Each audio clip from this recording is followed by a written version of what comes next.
Today's cool fact of the day is only about a third of females experience orgasm regularly through intercourse. About a third of them can achieve orgasm with intercourse but need additional stimulation. A third never reach orgasm during intercourse but can via some other form of stimulation. Having orgasms outside of intercourse is normal for women, but historically people thought orgasms only happened for mature women, which you would find in old literature. Then scientists in the 60s, before I was born, demonstrated that an orgasm is an orgasm no matter how it occurs. And the way in which you reach it actually doesn't reflect your mental health or your emotional maturity. So hopefully that makes you feel good.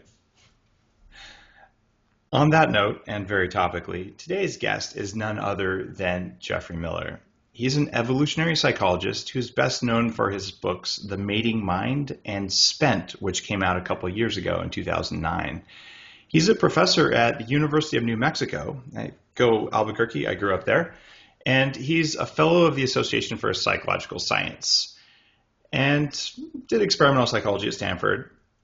Basically, I would say that Geoffrey is one of those guys who knows a lot more about spirituality and sex than the average guy.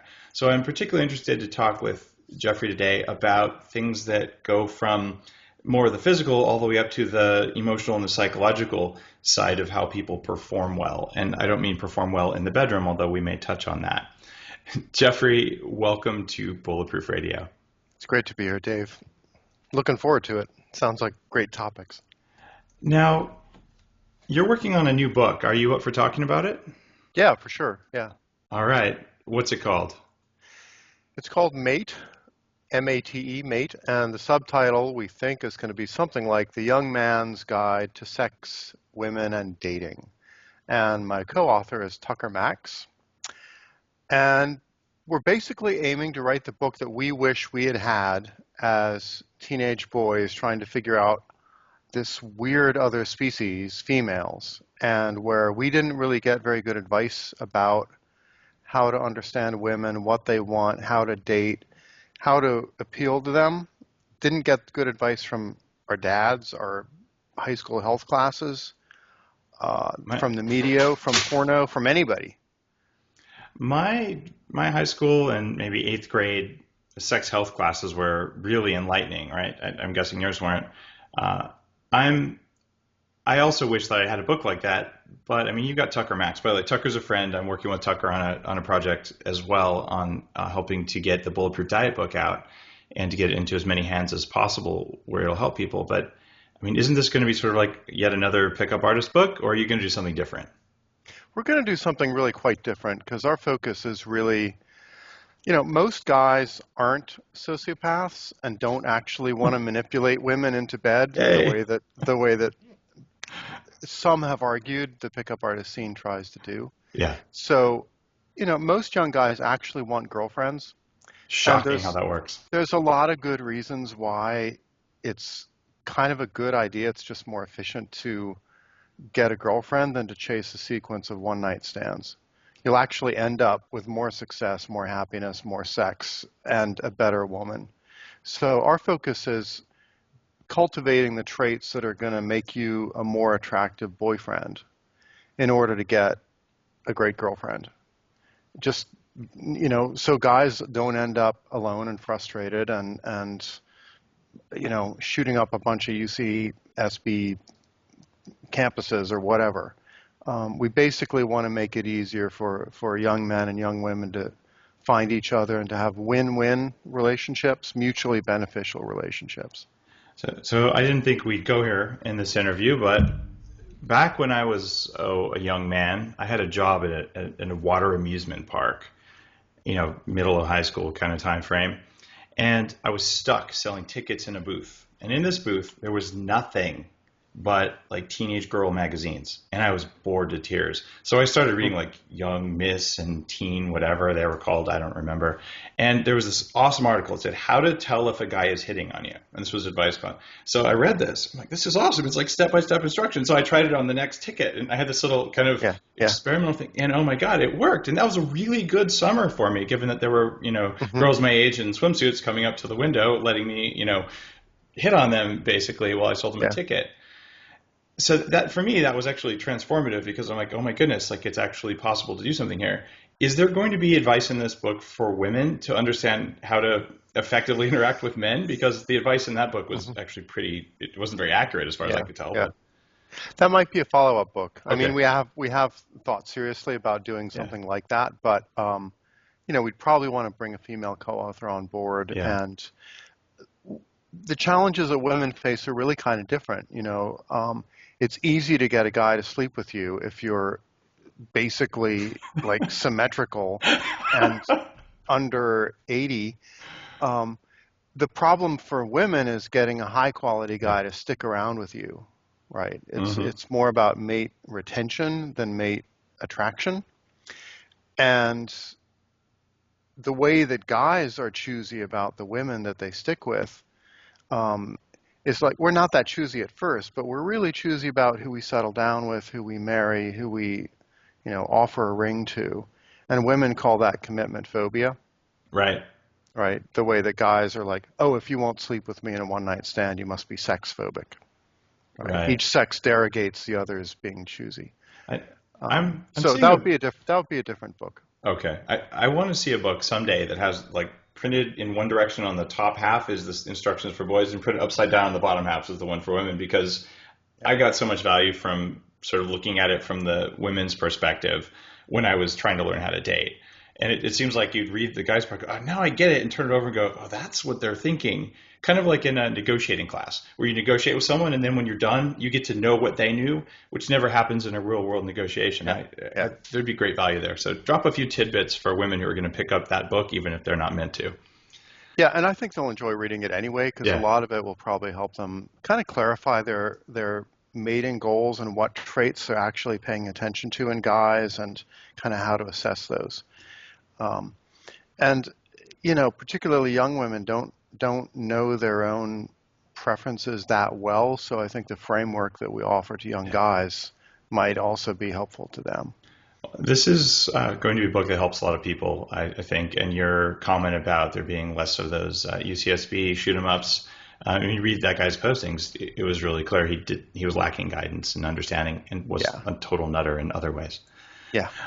So let's go backwards. I just mentioned kind of how I got my education there from a teenage magazine. How did you get involved in studying human sexuality?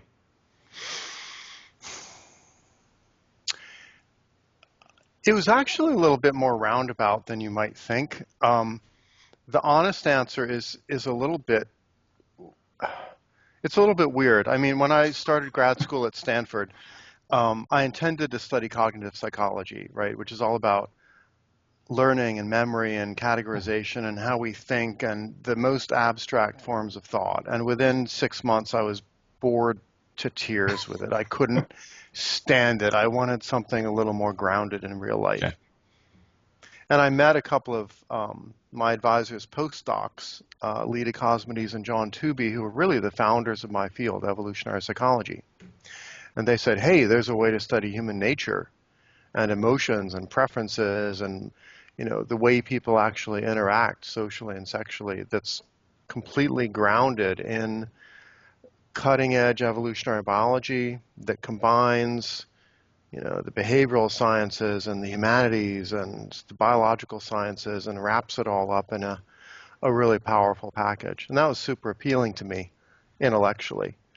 But a lot of those early evolutionary psych folks, they kind of neglected sex, they neglected sexual selection. They didn't pay that much attention to Darwin saying, hey, and Darwin said this back in 1871. Darwin said the reason why we evolved language and music and morality is to attract mates. Most people don't know that, Wow. but he actually made that argument in The Descent of Man. And, I read Darwin and I read the other biologists and I thought, oh my God, sexual selection is a really powerful evolutionary process. It doesn't just explain differences between males and females. Right. It can actually explain all kinds of extravagant traits and behaviors and ornaments, animal song and plumage and yeah, potentially human language and music. And I had girlfriends in grad school who I talked about this stuff with. right? And they were like, yeah, female choice is pretty important, and most guys don't appreciate it, or how it works, or what we look for. Um, and I also was running a lot of evolutionary computer simulations where we would actually simulate how sexual selection works in these bits of software called genetic algorithms. And even there, I was blown away by the power and creativity of sexual selection for kind of, exploring the space of possibilities in an evolutionary process. So it's kind of a combination of the personal, like the hacker, the coder in me that was impressed by just sexual selection as a computational process, Right. and the intellectual excitement of evolutionary psychology. Now I've got to ask this. Chris Ryan was on the show, Sex at Dawn. As an evolutionary psychologist, what's your take on the multiple partner versus single partner way we're wired? I used to be really skeptical of Sex at Dawn. I'd read some pretty critical reviews of it by, evolutionary psychology folks I respect. But then I saw Chris Ryan give a talk at the Paleo FX conference a couple months ago. I hadn't seen him talk before. We had dinner, we had chats. I stood up after his talk and said, I bet we're equally surprised that I actually agree with everything you said, which he thought was hilarious. And I think there's big individual differences. I think a lot of humans are very strongly wired to find a long-term partner and be pretty happy with a long-term partner. And certainly as a species, we're kind of built to do a lot of pair bonding. Human males are built to do a lot of heavy investment in kids and to stick around. And women are built to try to get that investment and keep guys around. But, religiously imposed lifelong monogamous marriage is not natural. That's kind of a cultural invention since civilization, agriculture, inheritance, money. And I think there are other people who are kind of naturally polyamorous and like to just form social relationships with lots of people through sex the way that bonobos do. And I think we just have to respect that diversity, right? And not pretend that there's just one natural, proper way for human sexuality to be expressed. I have a lot of polyamorous friends. A lot of them are transhumanists, and most of them aren't that happy in their relationships. It's like a swirl of chaos around them. But I have a few who have been happily polyamorous for a long time, and I was really fortunate that Chris came up to my house. So we actually filmed a live, both of us in the same place, and got to hang out for a bit. Yeah. And I met his, I want to say wife, but it might have been fiance or girlfriend, but his mate. Yeah. And it was enlightening because he's a solid guy, and I didn't see a lot of fluff in there, and his arguments made sense. And your argument that, hey, maybe some people are just wired that way, maybe even from an evolutionary perspective, there may be an advantage that some of us are more monogamous and some of us are less monogamous. And for survival, hey, maybe that's a good thing. Yeah, and people differ in their kind of attractiveness, and some people can kind of get away with having a lot of partners and not they provoke jealousy, but their partners kind of have to suck it up and deal with it, and then other people are not as attractive, and if they find a mate, then they're happy. So this is still under debate. We're still trying to figure out an accurate picture of human sexuality, not just what was typical, but also what the whole range of variety would have been among our prehistoric ancestors. Well said, and I think the debate's out for sure. I'm seeing this at a lot of the conferences I go to, where there's oftentimes not just men, but women who are talking about this. And so there's an opening up of people being willing to talk about it. Even the fact that I can talk about orgasm preference at the beginning of a show and not have it censored isn't that 20 years ago that wouldn't happen, actually. So things have changed. What else has changed in our sexual culture, though, compared to where it used to be? Because it seems like the change is happening really quickly today. What are you seeing? Well, online dating is a huge thing. A lot of people now are finding boyfriends, girlfriends serious long-term partners through, the wonder of the internet. And I think it's weird. In a sense, it's a lot more natural to find a partner that way than to go to a bar and get drunk and try to talk to somebody when there's a lot of background noise and when everybody's anxious and everybody knows it's a meat market, right? At least with online dating, you can kind of say, hey, here's me, here are my preferences, here's what I do, here's what I'm looking for. And I think that is more similar to a kind of natural mating style, because remember, in prehistory, you would hardly have ever met a stranger, right? Anybody you meet, you would have heard about already, sort of indirectly through family or friends, or, oh, there's this cute guy in the clan on the other side of the hill, right? and you should go meet him because he's an awesome hunter or drummer or whatever, right? So you would have had almost the equivalent of a kind of online dating profile through the social gossip network. And that's cool. It's exciting. I think it's a much more efficient way for people to find each other, particularly people who have rare traits like super high IQ, or if they're polyamorous, or if they're... So the bar scene never worked that well for me, just because it's super loud, and you basically look at someone, you're getting pretty drunk, and then like, great, what happened that was particularly fun? And I don't know, it was never cool. So I had these business cards made when I was a young, relatively angry, egotistical guy. Yeah. And I became an ordained minister at a young age, mostly because it was convenient. So I had this card that said Reverend Dave Asprey, the Church of the Bean, and it had a little cup of coffee on it. Yeah. And I went to school in a farming town. So I could, oh, look, here's my card. And then if I got this look of like, you're the devil, I was like, well, I probably wasn't interested in dating this person anyway because they don't have a sense of humor. And if they laughed, I was like, hey. So it was kind of like the filter that would have gone into online dating, except we didn't have it. And I maybe didn't have the social skills to just go, oh, and just say who I was or whatever. But, okay, so we have that filtering thing now. Has that changed, or how's that change happened compared to what would have happened when we go back to cavemen when it comes to things like STDs? Like, I suppose you get downvoted on some of the sites for online dating, but how did we handle STDs from an evolutionary perspective?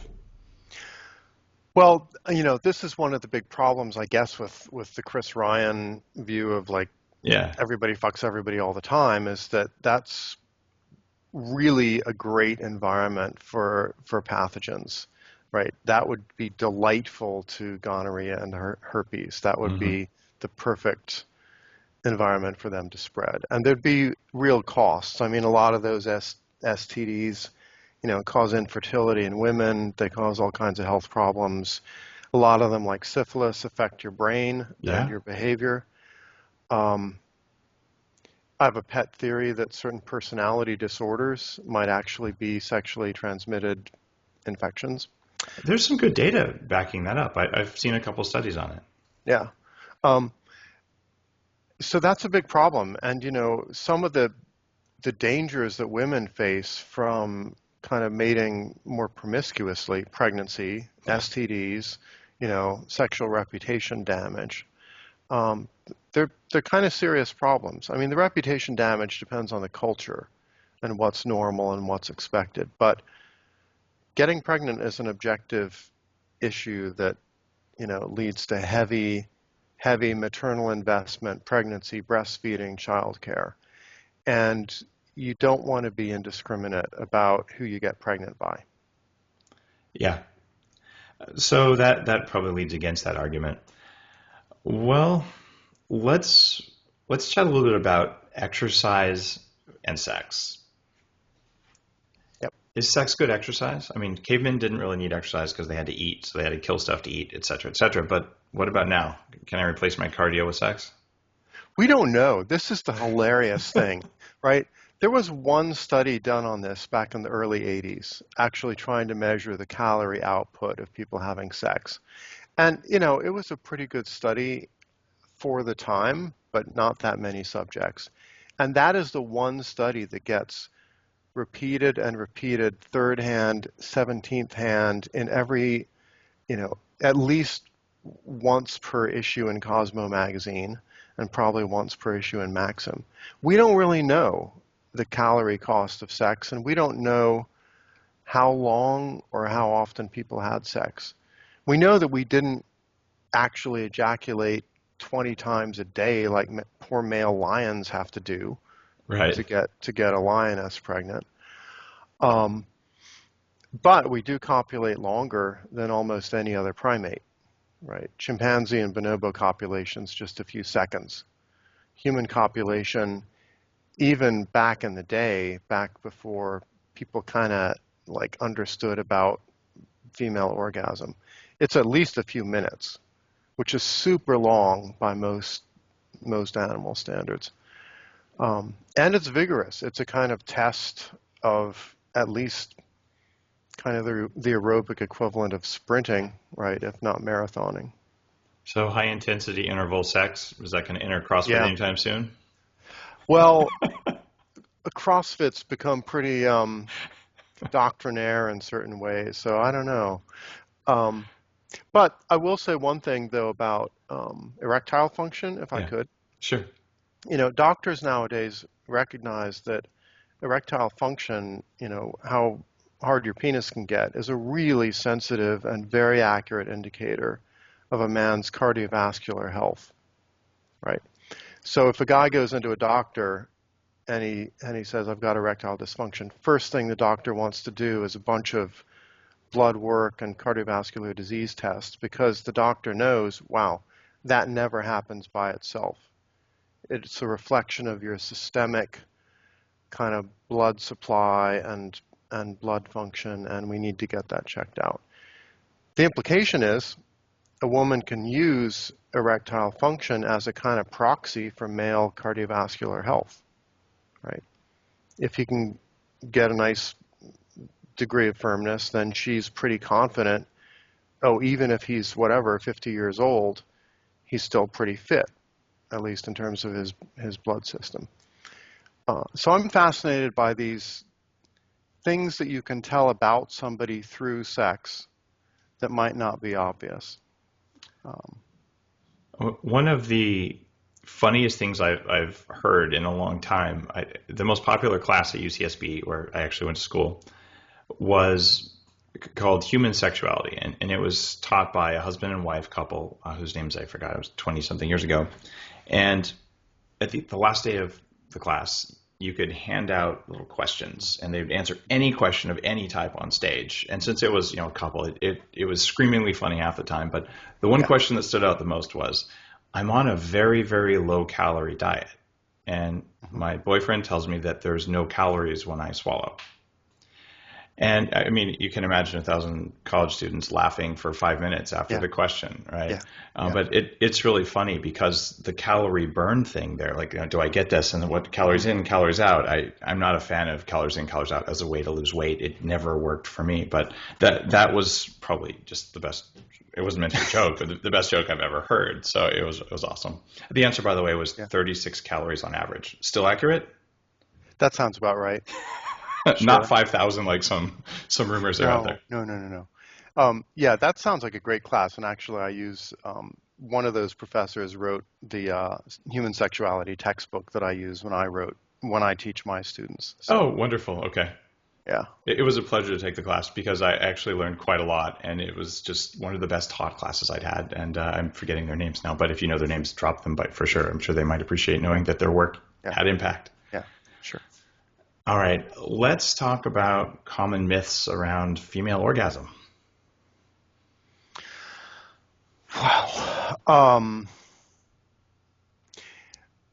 So I'm working on a paper with a sex researcher now where one common myth we're trying to dispel is that there's a clear and distinct difference between clitoral orgasm and vaginal orgasm.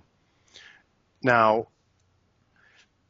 there's been a long debate ever since Freud, right? Freud said when a woman's a girl, she might have clitoral orgasm through clitoral stimulation, but if she becomes a sexually mature woman, she's supposed to start having vaginally centered orgasms just through intercourse without clitoral stimulation. That's sort of a definition of sexual maturity in the Freudian world. And then ever since then, there's been a back and forth where a lot of the feminists have sort of tried to reclaim the clitoris, right, as the center of female pleasure and satisfaction, and tried to kind of educate men about that. But the last 10 years, we've learned, oh my God, there's a lot more to female sexual anatomy than we ever imagined, right?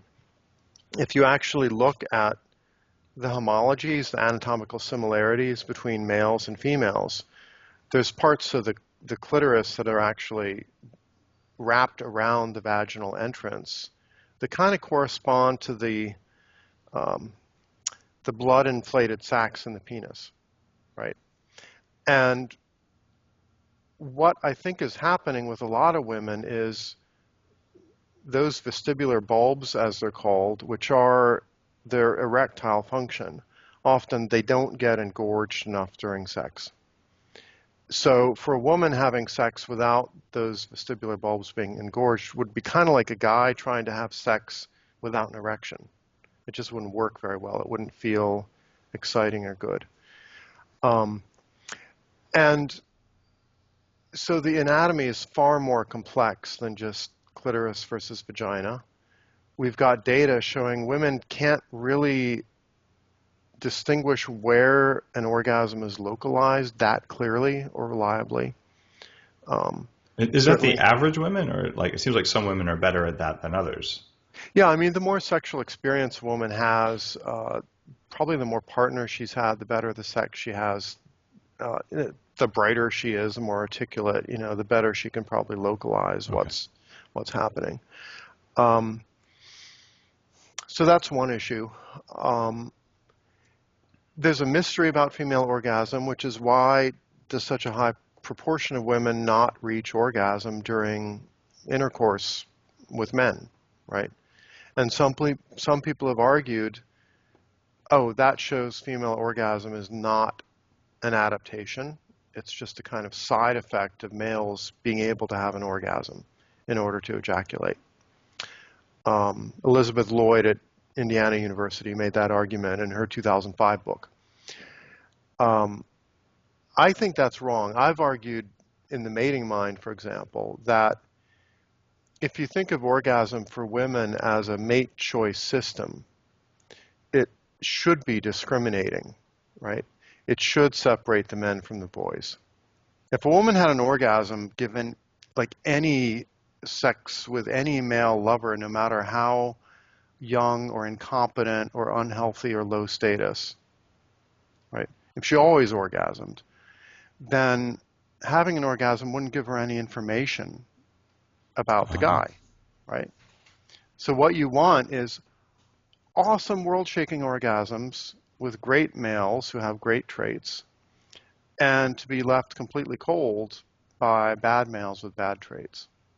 So a guy who's more attentive to your needs might give you better orgasms and might make a better partner. Okay, great evolutionary argument. Yeah, and it still hasn't quite made it into like the sexual medicine field, which still classifies women not having orgasms as a medical dysfunction. And they're still looking for pharmaceutical drugs that could, quote, cure that, like, Viagra sort of tries to cure erectile dysfunction. But they might just be, frankly, with the wrong men. Or they might not have enough sexual experience with different men to know what really clicks for them, works for them. When I was doing research for the Better Baby book, this is a book that my wife and I wrote about epigenetics and about 3 months before pregnancy and what to do during pregnancy to have better gene expression in your kids and less risk of certain diseases like autism. One of the things that came out was that when a woman is on the pill, her pheromone receptors change subtly. So she ends up basically thinking that her mate smells good. Yeah. But when she goes off the pill, the smells change. And all of a sudden, what would have been a good phenotype match isn't a good phenotype match. Does that have anything to do with a change in orgasms? Like, are pheromones and phenotype sensing between the sexes a part of this equation that you're aware of? Well, certainly that's a striking concern. And when I teach my students about these ovulatory cycle effects and how women's preferences for male traits actually shift a little bit. So when women are at peak fertility, they're a little more attracted to guys with slightly more masculine facial features, more height, more upper body muscles, guys who are a little more assertive and socially dominant. Um, and I actually had a couple in one of my classes where the woman was on hormonal contraception on the pill, and she heard this lecture, and then a week later decided to go off the pill. Her boyfriend was also in the class. They were both research assistants in my lab. And lo and behold, a month later, she breaks up with him because she decides he's too feminized and too wimpy. Wow. For her taste. He was not pleased with me. But there is some evidence now that, the pill disrupts female choice mechanisms. And what that means is if a woman meets a guy when she's on the pill and then goes off the pill, her attraction to him, it might go down, it might go up. It's pretty unlikely to stay exactly the same. Another thing that came out in the research for this book was that women who are off the pill when they're ovulating, if they're smarter than average, their IQ actually drops when they're ovulating. And if they're less intelligent than average, their IQ actually goes up when they're ovulating. It's allegedly to attract a better mate. What's your take on this? Have you come across any research like that? I haven't come across that research. The only thing I've seen kind of along those lines is that there's a couple studies showing women get a little bit more verbally fluent and creative at peak fertility, right? As if they're kind of making more mating effort to really kind of poach the genes from the best, brightest guys, right? And they need to up their game in terms of their sense of humor in order to do that. I haven't heard about any effects on intelligence. And This came from my wife. She's a Karolinska trained physician, smarter than I am, to be perfectly honest. And when she ovulates, like she kind of swears sometimes because she's like, I can't remember things. I feel dumb. My brain's not working. And it's an effect that she really feels, which is, it's funny. And I can see it in her. Like the normal behaviors aren't there, and just the normal like mental quickness that you recognize in someone, it changes. And so, that's an N=1 observation, not a study, but she's mentioned the study multiple times, and I find it fascinating.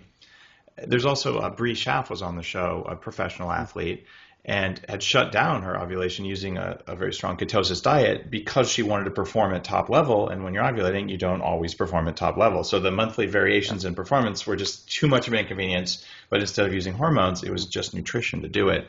Yeah. What's your take on using nutrition to turn off ovulation? Well, I mean, that's what anorexic women do. That's what long distance runners do, right? There's even a theory in evolutionary psychology that women kind of manipulate each other and each other's body images in order to do a kind of reproductive suppression. Oh, right? That's fascinating. So if a kind of alpha female can convince all her underlings that they're all total losers and need to lose weight and become anorexic, then, they'll run around doing that and stop ovulating, leaving all the reproductive opportunities for the alpha female. No way. And the alpha female, of course, publicly is eating only lettuce, but then goes home and eats, a stick of butter and some Ben and Jerry's and goes on her way.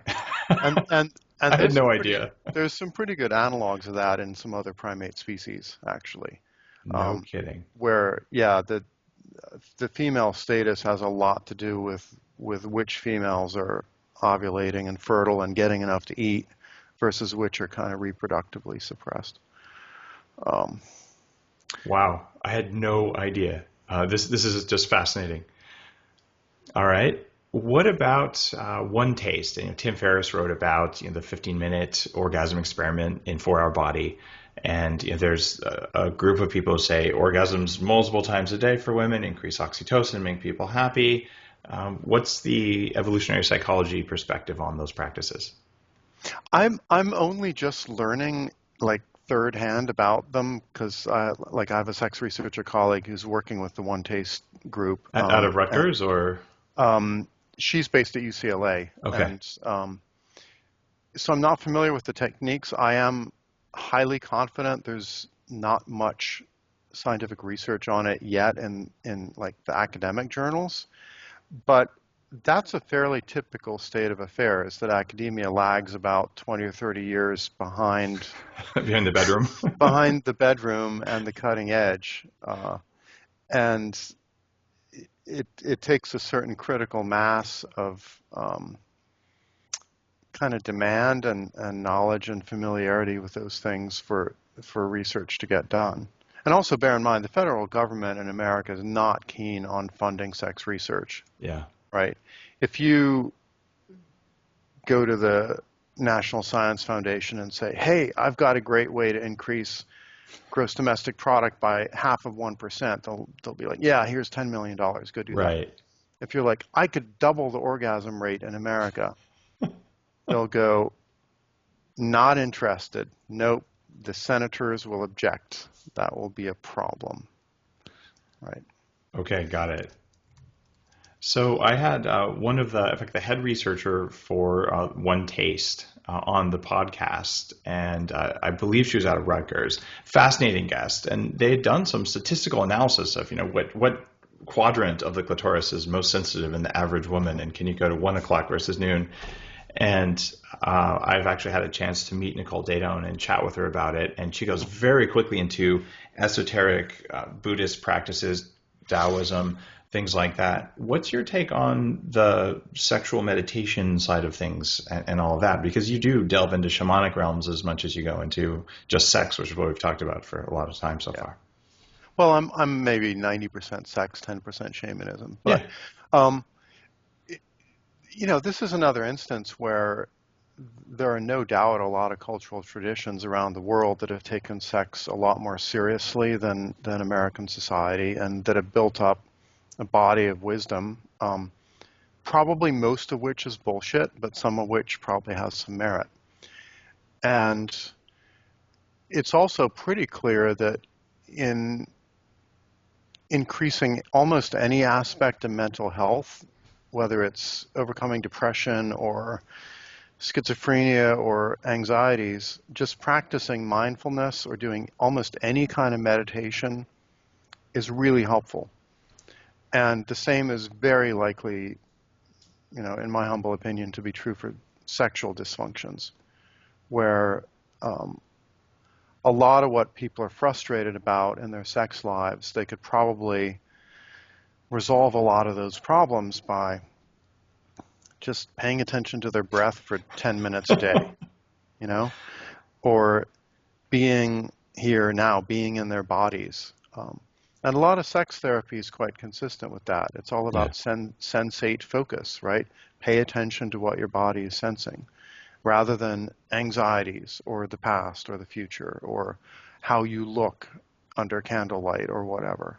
So I think just the way that kind of Buddhist tradition is it's now really taken over clinical psychology, right? The irony is the best evidence-based practices in psychotherapy now are all derived from mindfulness, which is derived from Buddhism. Which itself is probably derived from shamanic practice, if you believe the bone people came over and were the precursors of Buddhism. That's amazing, and I want to delve deeper on that. I read a Taoist text a while back. Actually, I should say my wife translated a Czech text that she had. For some reason, it was a Buddhist text written in that language. And it said that the equation for the amount or the number of days between ejaculations for men was actually an equation. This is amazing. And they said, take your age minus 7 and divide by 4. And that gives you the number of days. And you should abstain from having ejaculation, not an orgasm, just an ejaculation, for that number of days if you want to maintain your health. And if you want to live essentially forever, which is one of the goals of Taoism, then once every 30 days, and make sure that the length of the orgasm or / ejaculation, although I think they meant orgasm, keep it to under an hour. This is the male orgasm, not the female. BS or not BS? I don't know. I think, certainly semen production and sperm production falls off as guys age. And there are a lot of hidden costs to producing sperm and semen, Oh, the just prostaglandins. beyond the 36 calories, right? It's Yeah. not just about the energy. Um, there's a lot riding on sperm, right? Your genetic legacy, literally. Um, and semen also, some people have argued, contains dozens of complicated chemical compounds, some of which are specifically evolved to be psychoactive, to kind of manipulate the female nervous system, in a sense, right? There are these claims that if you have sex without condoms versus with condoms, the women who have sex without condoms are happier, allegedly, because the semen contains psychoactive antidepressant chemicals, Wow. right? Which makes total adaptive sense, because if you're a guy and you want to keep that woman having sex with you, and if you can biochemically manipulate her nervous system into being happier when she's around you, then you'll do that. So yeah, sperm and semen are kind of costly to produce. We don't know how costly. I've never seen any studies on kind of optimal ejaculation, rates as guys age. And this is probably one of those domains where the kind of quantified self movement could just like gather the data, and just millions of guys could report how they feel given different systematic variations in this, and then we'd know. I did a talk at the QS conference a couple years ago on this, and for about a year I tested that equation.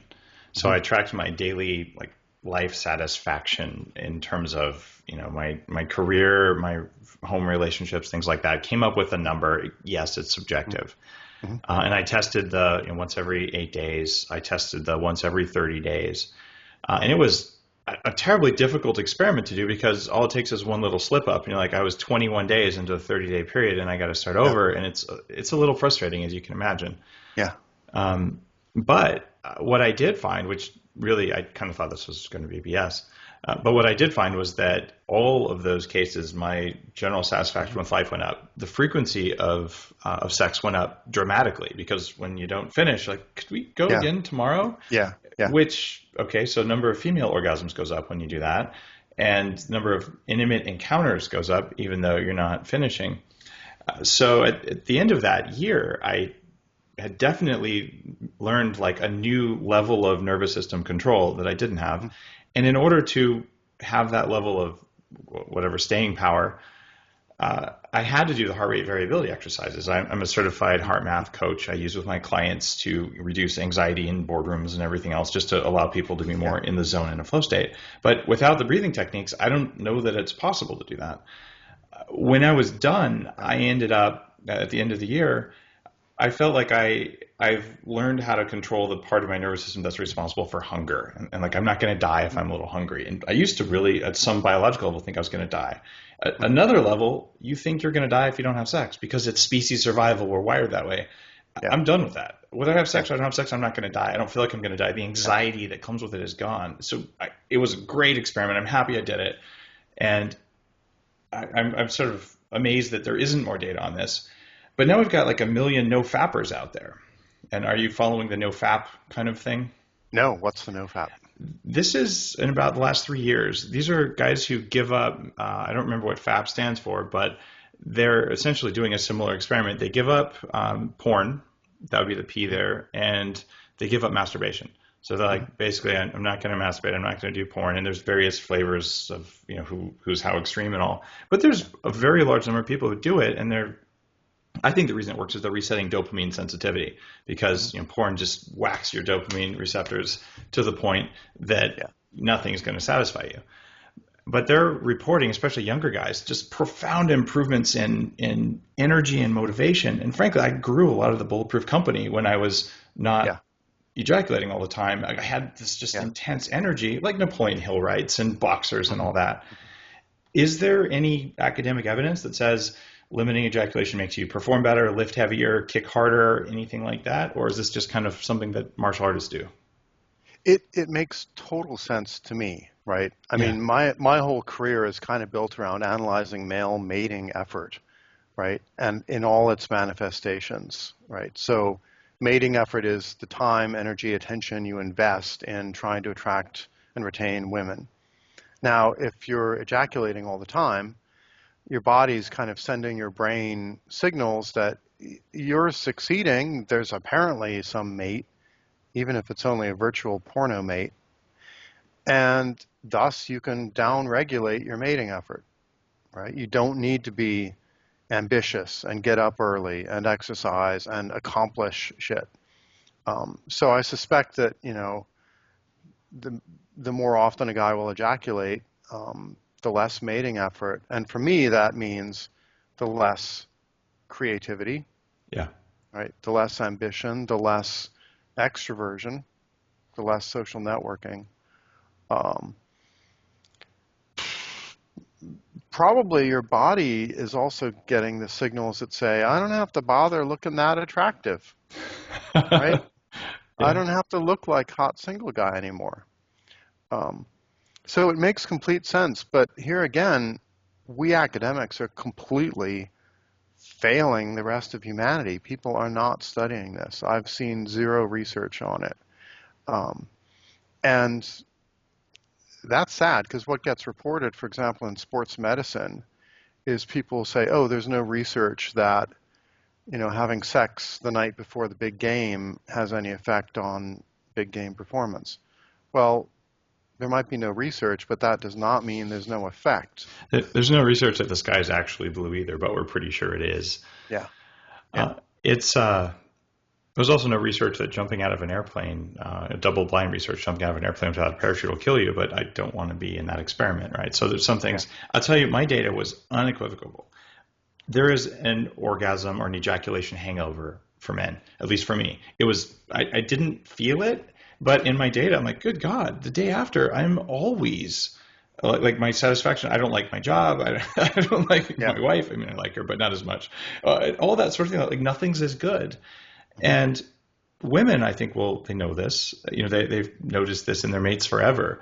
So maybe it's an old wives' tale, but it seems to be based in reality, at least for some people, some of the time. Yeah.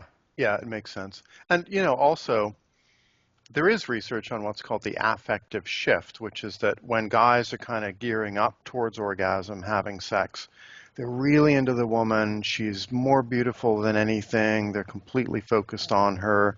She's amazing and wonderful, and they feel love and romance. And then, boom, about 5 seconds after ejaculation, the woman's attractiveness to the guy plummets, and he gets grumpy, and he doesn't want to talk, and he's like, oh my God, I was so deluded. Why did I think she was special?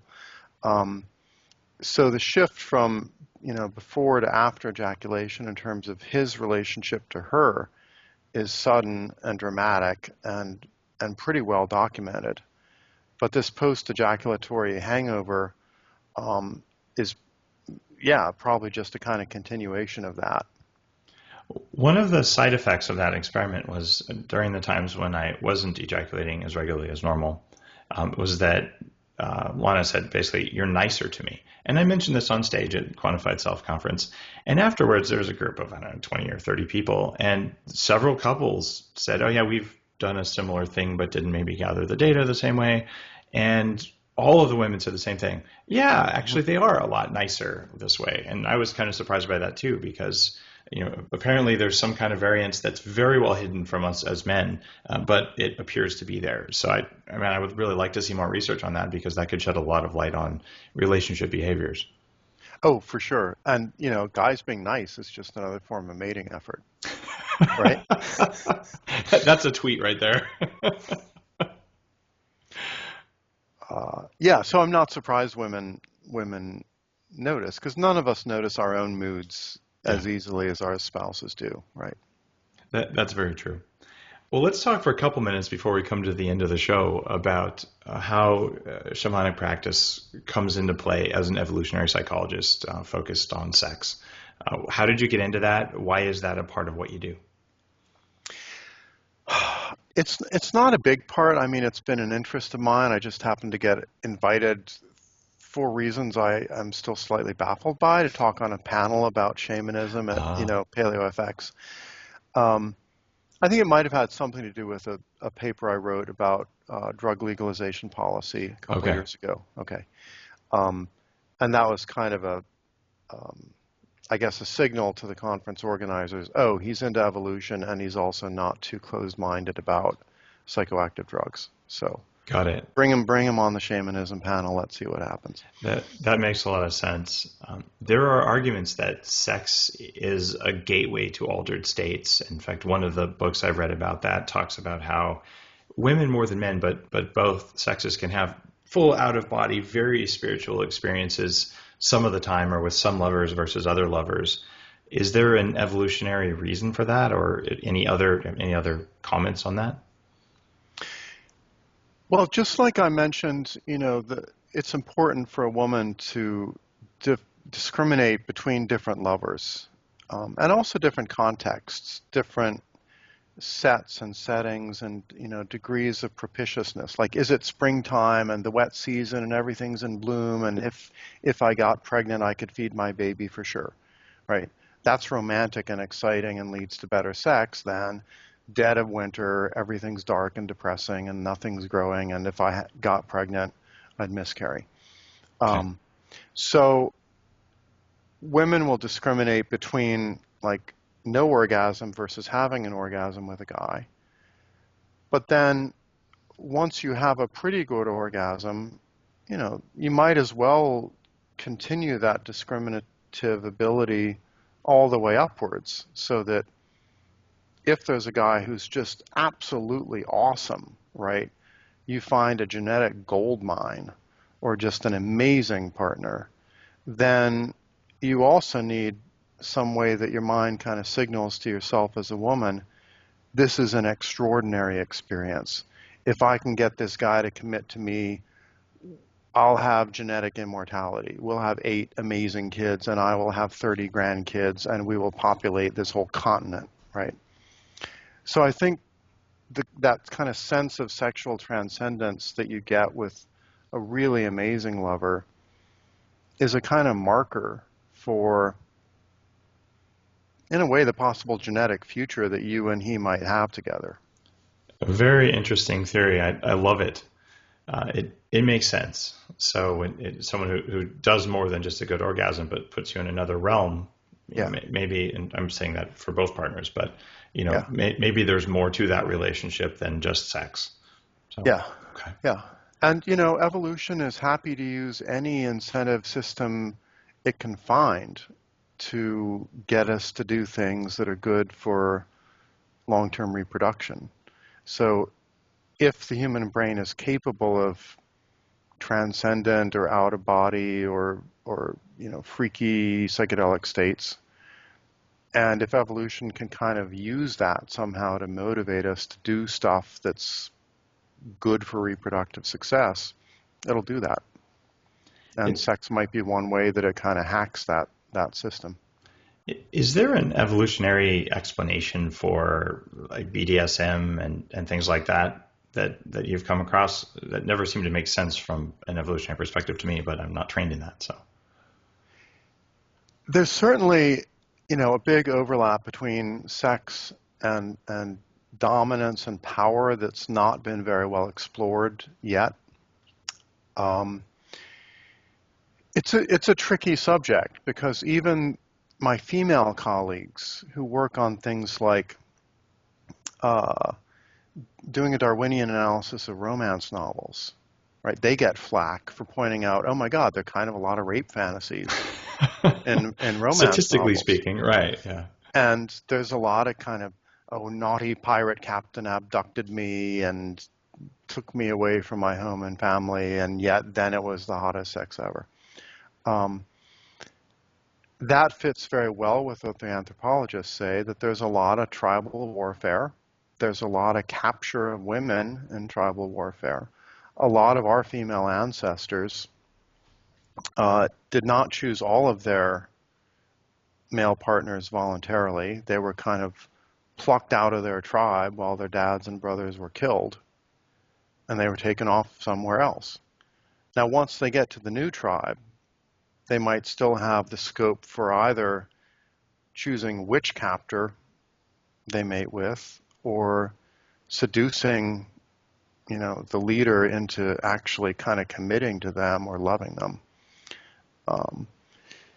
So there's a lot of very politically difficult dynamics of power and status and kind of abduction and all of that play out in fiction, right? And we see them in movies and TV. But honestly, most academics don't have the guts to touch them. So not a lot of research there. Plus, it's probably hard Yeah. to get like a double-blind study. Like, how would you possibly go about that? I can't even imagine. But I'm sure whatever academic does it is probably going to have an interesting path in front of them. Yes. Well, Geoffrey, this has been a very fascinating interview, and there's a question that every guest has answered on the show, and one I'd like to pose of you. Oh, yes, the question. The question. Given all of the things you know, not just about evolution, but just your entire life's journey, the three most important pieces of advice that you would offer for people who want to perform better at whatever it is they're here to do. So if you want to kick ass, do these three things. If you want to kick ass, pay a lot of attention to understanding the other sex and how they're different and how they're similar. Most people make only a cursory effort to do that, and it really handicaps them in their mating lives, but also in their professional lives, in their education, in relating to, their own siblings and parents. That's a major bit of advice that Tucker Max and I are doing in Mate. Is really most of the book is about trying to convince young guys to make a little effort to get inside the heads of young women, which honestly most of them have never done. That's fantastic advice. I wish someone had given it to me. So yes, write that. Yeah. Second thing is most of the real productivity I've had in my professional life has been choosing great collaborators and having the willingness to dump collaborators who prove to be disappointing and really stick with the ones who work well with me and do multiple projects with them over time. So it's about kind of building your social network, doing it selectively, and doing it in a way that pays equal attention to somebody's just raw capability, but also how well you personally get along with them. Like I can get along with some really difficult personalities in science that most people can't get along with. And then other people just rub me the wrong way. And you just have to kind of go with your gut about that. And, if you're like an internet marketer, just choose your joint venture partners really carefully. If you're looking for a mate and somebody looks good on paper, but you're just not feeling the chemistry, just trust that. Third thing,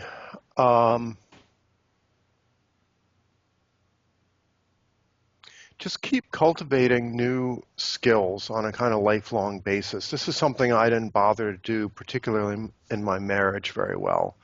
I wouldn't set myself goals of like, learn a specific new thing this weekend. But I think if you get in the habit of doing that, it makes you a hugely more interesting person at age 40 than you were at age 20. And you learn how to learn more effectively. And you've got something much cooler to talk about than just what you watched on Netflix last night or some cool post you saw on Facebook or some great porno you watched or whatever, right? And I'm trying to implement that in my life. Like, I finally learned how to ride a motorcycle like a month ago, and I'd never done that before. And I probably won't ride because it's ludicrously dangerous, and I don't want to die young. But just knowing how to do it, right, and being able to say, yeah, that's how I spent my weekend. If people get in the habit of doing that, just identify something you haven't learned how to do before, and then just go learn how to do it. If you keep that habit up, then in 10 years you'll be an amazingly more capable person than you are now. Fantastic advice. Geoffrey Miller, thanks for being on the show. What are your coordinates? Where can people find you? We'll put all these links in the show notes, but a lot of people are driving right now. So website, Twitter handle, where should they go to learn more, especially about your new book? Well, I'm trying to stay off Twitter at the moment for reasons I don't want to talk about. But if they Google search my name, Geoffrey with a G Miller, you'll find my University of New Mexico webpage. It's got all my papers on it. My books are all, on Amazon. And they're called Spent and the Mating Game. Spent and the Mating Mind. Oh, Mating Mind, sorry. And I also co-edited a book called Mating Intelligence. And then Tucker Max and I have our new website, The Mating Grounds. So look for thematinggrounds.com. It's got our blogs. We're going to have a lot of video and interviews with experts and podcasts and great advice, especially to young men about how to understand women and how to cultivate the traits that women want. Fantastic work. I think you're doing good things for the world. Thanks again. Thanks, Dave. Great to be with you. You've probably heard me talking about whole body vibration on one podcast or another. But if you haven't, check out the Bulletproof whole body vibration platform called the Bulletproof Vibe on upgradedself.com. You can see this butter is a yellow color. This is because it's butter from cows that ate grass. Normal butter or margarine or some other kind of oil won't cut it. You will not get the satisfying lack of food craving effects, and you won't get the mental clarity that are possible when you do this right. Don't mess around with cheap butter.